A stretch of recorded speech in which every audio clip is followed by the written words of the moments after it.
Hey everyone, welcome back. In this video, I'll show you how to record a Jitsi Meet meeting step by step.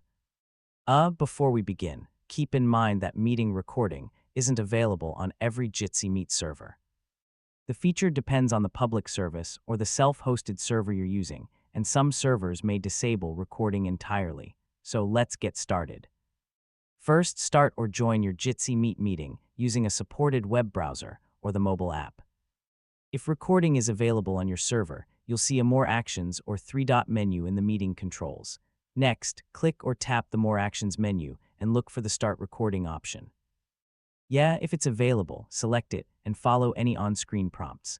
Some servers may ask you to choose where the recording will be stored or require additional permissions before recording begins. Once recording starts, all Recording is on. participants may see a notification indicating that the meeting is being recorded.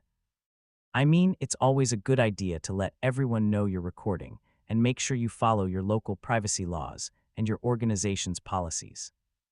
During the meeting, continue your presentation or discussion as usual. When you're finished, open the More Actions menu again and select Stop Recording.